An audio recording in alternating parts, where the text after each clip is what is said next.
नमस्कार दोस्तों।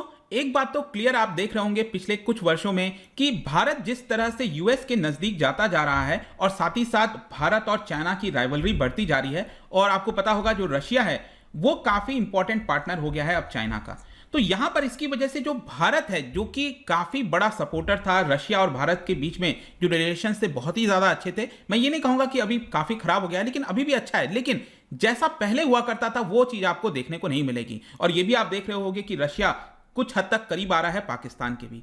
तो यहां पर अभी रिसेंटली ये देखने को मिला है कि जो दिल्ली डिक्लेरेशन हुआ था, दिल्ली डिक्लेरेशन आपको याद होगा जिसमें 8 देश पार्टिसिपेट किए थे इंक्लूडिंग इंडिया। तो यहां पर जो कलेक्टिव सिक्योरिटी कॉपरेशन है उसके बारे में काफी चर्चा हुई थी। लेकिन उसके बाद क्या हुआ है, दिल्ली डिक्लेरेशन के बाद रशिया ने अपना खुद का एक स्टेटमेंट जारी किया है। तो सबसे पहले तो यह देखने वाली बात है कि रशिया अपना खुद का स्टेटमेंट क्यों जारी करेगा।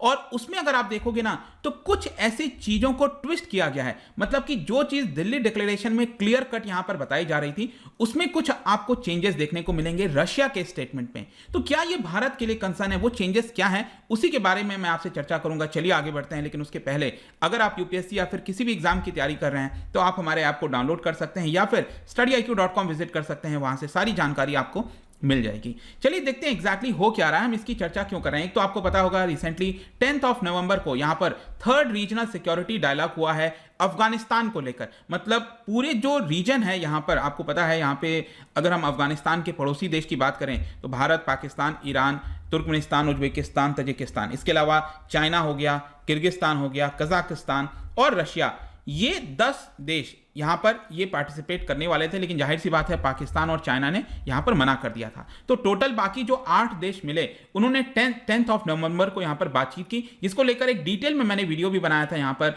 और एक प्रकार से काफी अच्छा समिट माना जा रहा था कि अफगानिस्तान के कंसर्न को लेकर किस तरह से आगे बढ़ना है वो यहां पर बताया गया। और जो सबसे इंपॉर्टेंट चीज इसमें यह थी कि जो सिक्योरिटी थ्रेट इमर्ज हो सकता है अफगानिस्तान से उसको यहां पर किसी ना किसी प्रकार से कंट्रोल किया जाए। लेकिन उसके बाद क्या हुआ है, जस्ट एक दिन के बाद रशिया ने अपना खुद का स्टेटमेंट जारी कर दिया। और वो रशिया का स्टेटमेंट और जो दिल्ली डिक्लेरेशन तो क्या है कि ये जितने भी देश पार्टिसिपेट किए थे उनका कलेक्टिव स्टेटमेंट हुआ, तो वैसा ही होना चाहिए था। लेकिन रशिया के स्टेटमेंट में आपको करीब 5 डिफरेंसेस देखने को मिलेंगे, ऐसा यहां पर रिसेंटली इंडियन एक्सप्रेस के आर्टिकल में बताया गया। वैसे मैं बता दूं कि इसको चेयर किया गया था, जाहिर सी बात है, भारत की तरफ से national security adviser Ajit Doval और रशिया के जो नेशनल सिक्योरिटी एडवाइजर हैं निकोलाई पत्रुशेव, इनके द्वारा इसको अटेंड किया गया था। अब क्वेश्चन आता है कि ये 5 डिफरेंस कौन से हैं जिसकी चर्चा हो रही है। सबसे पहला मुद्दा है safe haven for global terrorism को लेकर। दिल्ली डिक्लेरेशन के अंदर क्लियर तौर पर कंडेम किया गया था स्ट्रॉन्गेस्ट टर्म में कि जो भी टेररिस्ट एक्टिविटीज हैं जो कि इमर्ज हो सकती हैं अफगानिस्तान की जमीन से, वहां से जो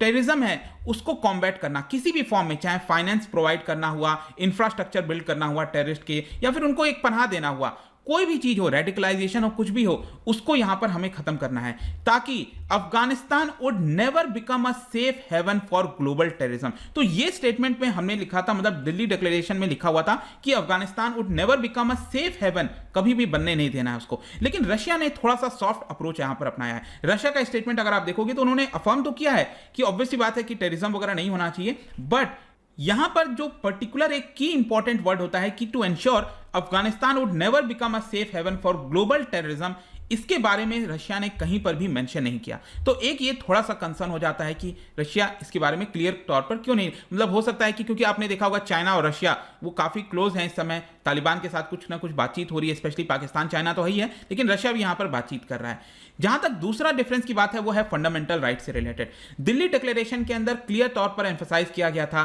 कि यहां पर जो फंडामेंटल राइट्स है वुमेन के, चिल्ड्रन के, माइनॉरिटी कम्युनिटी के, वो वायलेट नहीं होना चाहिए। तो रशिया ने अपने स्टेटमेंट में इंपॉर्टेंस तो दिया है कि वुमेन, चिल्ड्रन और माइनॉरिटीज के राइट्स होने चाहिए, लेकिन कहीं पर भी फंडामेंटल राइट्स के बारे में नहीं लिखा। क्योंकि आप समझो फंडामेंटल राइट्स क्या होगा कि जैसे उनको एजुकेशन मिलना हुआ, वोट का अधिकार हुआ, अभी तो वोट तो छोड़ ही दो, वहां पर तालिबान में क्या हो रहा है सबको पता है। मतलब कि जो मूलभूत चीजें होती हैं फंडामेंटल, उसी को कहते हैं, जैसे हमारे संविधान के अंदर है, वो सबको पता है, वो यहां पर प्रोवाइड करना सभी लोगों को, वुमेन, चिल्ड्रन, माइनॉरिटी कम्युनिटी, जो शिया वगैरह, बाकी जितने लोग हैं, हजाराज वगैरह। लेकिन रशिया ने फंडामेंटल राइट्स के ऊपर फोकस नहीं किया। अब इससे प्रॉब्लम क्या हो सकती है कि जो तालिबान है वो कह सकता है कि हम अपना खुद का शरिया लॉ ला रहे हैं, तो वहां पर हम मेंशन करेंगे कि वुमेन के क्या राइट्स हैं, चिल्ड्रन के क्या राइट्स हैं। तो जो फंडामेंटल राइट्स हैं वो रशिया के स्टेटमेंट से यहां पर गायब हो गया है। दूसरा डिफरेंस था। तीसरा डिफरेंस यहां पर कलेक्टिव कोऑपरेशन को लेकर यह भी चर्चा हुई है। दिल्ली डिक्लेरेशन के अंदर लिखा हुआ था कि रेडिकलाइजेशन, एक्सट्रीमिज्म, सेपरेटिज्म, चाहे ड्रग ट्रैफिकिंग हो, कुछ भी है इस तरह की चीजें, वो कलेक्टिव एफर्ट होना चाहिए, कलेक्टिव कोऑपरेशन होना चाहिए सभी इन देशों का, जो 8-10 देश मैंने आपको दिखाए थे। लेकिन रशिया के स्टेटमेंट में कहीं पर भी कलेक्टिव कोऑपरेशन का मुद्दा जो है, जो वर्ड है, उसका मेंशन नहीं हुआ है ऑन दीज इशू। तो यहां पर किस दिशा में यहां पर रशिया चाहता है, क्या जाना चाहता है, वो थोड़ा सा भारत के लिए कंसर्न हो सकता है डेफिनेटली। फिर यहां पर चौथे डिफरेंस की मैं बात करूंगा, वो है यूनाइटेड नेशंस का प्रेजेंस। आपको पता है कि लंबे समय से यूनाइटेड नेशंस का प्रेजेंस अफगानिस्तान में बना हुआ था, जो भी सपोर्ट वगैरह था वो यहां पर यूनाइटेड नेशंस के माध्यम से पहुंचाया जाता था। तो दिल्ली डिक्लेरेशन के अंदर इसको एम्फसाइज किया गया कि जो यूएन रेजोल्यूशंस जितने भी आए हैं अफगानिस्तान के ऊपर, उसको हमें यहां पर बरकरार रखने की कोशिश करनी चाहिए। यूएन एक बहुत ही सेंट्रल रोल प्ले करेगा अफगानिस्तान के सिक्योरिटी में, उसको प्रिजर्व करने में, ह्यूमैनिटेरियन एड प्रोवाइड करने में। रशिया ने अगेन अपने स्टेटमेंट में इसको थोड़ा सा लो नोट में लिखा है, मतलब कि जिस प्रकार से क्लियरली लिखा हुआ था दिल्ली डिक्लेरेशन के अंदर कि कंट्री मस्ट बी प्रिजर्व, जो यूएन का प्रेजेंस है उसको प्रिजर्व करके रखना होगा, उसको कंटिन्यूअस सपोर्ट देना होगा। लेकिन रशिया ने जस्ट एक सॉफ्ट स्टैंड लेते हुए मेंटेन करने की बात कही है कि हाँ यूएन का होना चाहिए, हम इसको सपोर्ट करते हैं।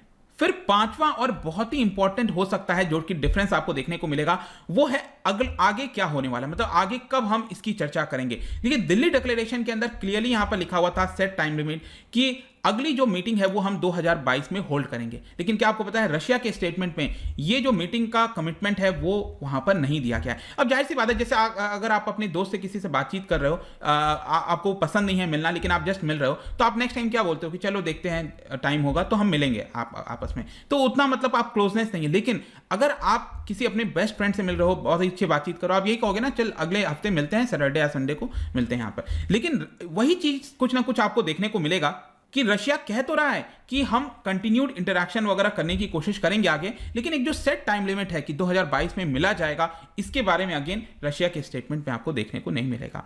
तो ये सारी चीजें हैं इस समय। अब हो सकता है कि रशिया का अपना खुद का कारण हो, रशिया यहां पर बहुत हार्ड स्टैंड तालिबान के ऊपर हो सकता है शायद ना लेना चाहता हो। और रिसेंटली आपने देखा होगा ट्रॉयका प्लस में पाकिस्तान और बाकी जो 3 देश हैं, दैट इज चाइना, रशिया और यूएस, इन 4 देशों के बीच में रिसेंटली आप देख सकते हो यहां पर मीटिंग्स वगैरह हुई थी पाकिस्तान के अंदर, उनकी कैपिटल इस्लामाबाद में।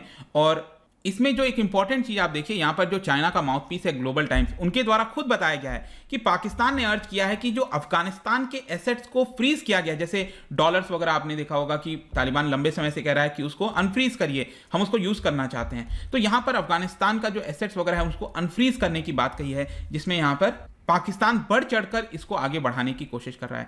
तो रशिया का कहीं ना कहीं रुख जो है वो ज्यादातर ट्रॉयका प्लस वगैरह मीटिंग में ज्यादा आपको देखने को मिलेगा। देखिए ये सारे मीटिंग्स भारत के लिए क्यों इंपॉर्टेंट हो जाते हैं, भारत और बाकी देश भी अगर आप देखोगे, specially central Asian countries, Kazakhstan, Tajikistan, ये जितने भी देश हैं आपका, वो यहां पर अब एक बहुत ही इंपॉर्टेंट रोल प्ले कर रहे हैं फॉर ह्यूमैनिटेरियन असिस्टेंस। इनफैक्ट अगर आप देखो जो यूएन का मिशन है वो अफगानिस्तान से शिफ्ट होकर चला गया है कजाकिस्तान में, और वहां से सपोर्ट करने की कोशिश की जा रही है। ईरान का भी अगर आप देखोगे तो वो भी बहुत ज्यादा सफर किया है तालिबान के टेक ओवर के बाद से, क्योंकि एक तो शिया कम्युनिटीज का प्रोसिक्यूशन किया जा रहा है, जो हजारा कम्युनिटी है, और इसके अलावा यहां पर जो रेफ्यूजीज वगैरह हैं वो ईरान के अंदर लगातार आते जा रहे हैं, तो ईरान के लिए भी प्रॉब्लम है। तो ये सारे जो थ्रेट आपको देखने को मिल रहे हैं, जाहिर सी बात है भारत के लिए भी सिक्योरिटी थ्रेट बन जाता है पॉलिटिकल इंस्टेबिलिटी आने की वजह से अफगानिस्तान के अंदर। और एक और चीज है कि कई सारे जो अंडरग्राउंड रेडिकल टेररिस्ट ग्रुप हैं वो बाहर अब आ चुके हैं, यहां पर तालिबान उनको सपोर्ट कर रहा है और पाकिस्तान का भी उनको साथ लगातार मिल रहा है। तो भारत के लिए कहीं ना कहीं जो सिक्योरिटी थ्रेट है वो बहुत ज्यादा एग्रीगेट हो गया है इन सारी चीजों की वजह से, और इसीलिए ये सारी मीटिंग्स यहां पर कराई जा रही हैं। वैसे ऐसा नहीं है कि पूरी तरह से कोई मीटिंग में कोई बहुत ज्यादा यहां पर कुछ हासिल नहीं हुआ। जैसे कि एक अगर आप देखोगे यहां पर क्लियरली बोला गया था दिल्ली डिक्लेरेशन के अंदर कि ये ह्यूमैनिटेरियन एड है जो प्रोवाइड करना चाहते हैं लैंड के माध्यम से, एयर के माध्यम से, वो करने देना, अलाउ करना चाहिए पाकिस्तान को। और फाइनली यहां पर खुद इमरान खान का बयान आया है कि ठीक है, जैसे कि भारत यहां पर वीट भेजना चाहता था, जो गेहूं है, तो अनाज वगैरह भेजना चाहता था, तो पाकिस्तान अब इसको कह रहा है कि ठीक है हम इसको अलाउ कर सकते हैं। तो ये एक पॉजिटिव इंपैक्ट आपको देखने को मिलेगा। दूसरा यहां पर एक और इंपॉर्टेंट अपडेट मैं आपको बता दूं कि तालिबान ने फिर से कहा है, देखिए तालिबान ने सपोर्ट किया था दिल्ली डिक्लेरेशन को, और तालिबान ने यह कहा कि जो भी डिमांड उसके अंदर रखी गई थी उन सभी डिमांड को ऑलरेडी तालिबान मीट कर चुका है। जाहिर सी बात है तालिबान इस चीज को दिखाना चाहता है, कोऑपरेट करना चाहता है। उसका एक दूसरा कारण हो सकता है, हम पूरी तरह से भरोसा नहीं कर सकते, लेकिन अभी के लिए तालिबान पूरी तरह से सपोर्ट में दिख रहा है, कह रहा है कि जो भी आपकी डिमांड वगैरह है वो तो हम ऑलरेडी मीट कर रहे हैं यहाँ पर, लेकिन कई सारी चीज़ें होना बाकी हैं। जहाँ तक रशिया वाला सवाल है, मैंने आपको पहले ही बता दिया, ये डेफिनेटली भारत के लिए थोड़ा कंसर्न हो सकता है कि क्यों यहाँ पर वो सॉफ्ट स्टैंड दे रहा है, ऑल्दो यहाँ पर दिल्ली डिक्लेरेशन में सारी चीज़ें हमने यहाँ पर कह दी थी।